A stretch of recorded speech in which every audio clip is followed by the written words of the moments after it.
Assalamualaikum warahmatullahi wabarakatuh. Perkenalkan, nama saya Sifa Wilayatur Rahmah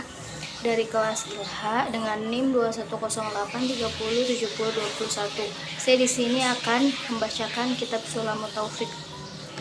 sekaligus menjelaskannya. Fasal wajibnya seseorang jatuh dari kekufuran. Bismillahirrahmanirrahim.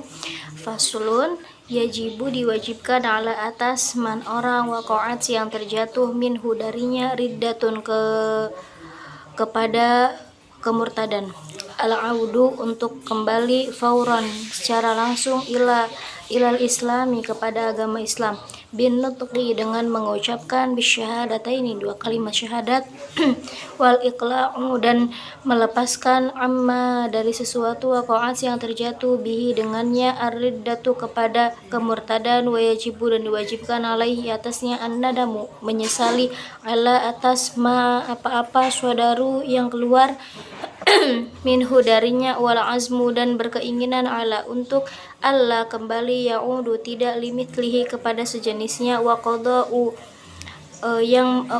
dan menunaikan ma fatahu sesuatu yang tertinggal min wajibati syar'i dari kewajiban syariat fi tilkal muddati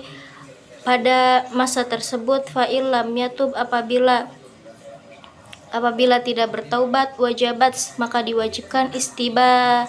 istitabatuhu untuk bertaubat, wala yuqbalu dan tidak diterima minhu darinya illal Islam kecuali beragama Islam, awil qatsli atau membunuh, waya betulu dan menjadi batal biha karena sebab murtad, shaumuhu puasanya, wa tayammuhu dan tayamumnya, wa nikahuhu dan nikahnya, qabla dukhuli sebelum didukhul, wa kadza dan yaitu juga ba'dahu setelah dukhul, illam ya'ud apabila tidak kembali ilal Islam kepada Islam, fil iddati pada masa iddah, wala yasihhu dan tidak sah aqdu nikahihi akad nikahnya, wa tahrumu dan menjadi haram dzabihatuhu karena sembelihannya, wala yarithu dan tidak dapat diwarisi, wala yurathu dan tidak dapat mewariskan, wala yusalla dan tidak disolatkan alaihi atasnya, wala yaghsilu dan tidak dimandikan, wala yukfanu dan tidak dikafani, wala yudfanu dan juga tidak boleh dikuburkan, wa maluhu dan haram, wa maluhu dan kurbannya, wa maluhu dan hartanya, fi'un adalah harta rampasan.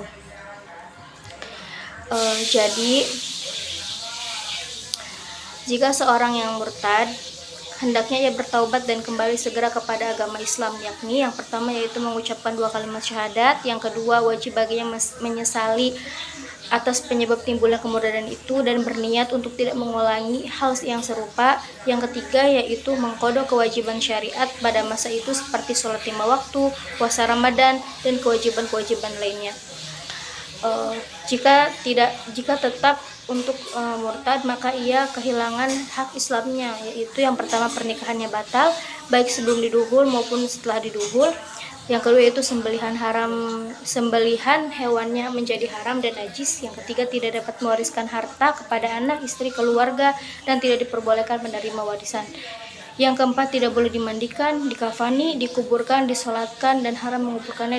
di pemakaman muslim, yang kelima tidak boleh menjadi wali pernikahan seorang wanita muslimah baik dia menjadi seorang ayah, seorang kakak laki-laki, sebagai seorang pamannya, seorang kakak dan seterusnya, yang keenam yaitu persaksiannya ditolak karena salah satu syarat seseorang untuk menjadi saksi adalah berlaku adil dengan indikator tidak melakukan dosa besar dan tidak terus-menerus melakukan dosa kecil. Maka seorang murtad tidak boleh menjadi saksi dalam peradilan Islam dan juga dalam pernikahan seorang muslimah. Yang ketujuh tidak boleh memasuki tanah suci karena tanah haram memiliki kehormatan yang tidak boleh direndahkan dan dilanggar. Di antaranya tidak boleh dimasuki oleh orang kafir. Yang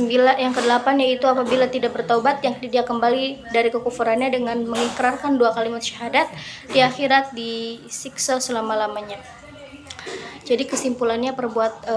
setiap keyakinan, perbuatan atau perkataan yang menunjukkan ketidakpercayaan, penghinaan, meremehkan dan merendahkan Allah Subhanahu wa taala kitab-kitabnya, para rasulnya, malaikatnya, syiar-syiarnya atau tanda-tanda kebesaran agamanya, hukum-hukumnya, janji Allah Subhanahu wa taala, ancaman Allah Subhanahu wa taala, maka itu menunjukkan sebuah kekufuran, dan jika tidak berhati-hati akan sangat dekat dengan kekafiran. Mungkin itu yang dapat saya jelaskan dalam ujian kitab Sahih Taufik ini. Segala kekurangan dan kelebihannya saya mohon maaf. Billahi taufiq wal hidayah. Wassalamualaikum warahmatullahi wabarakatuh.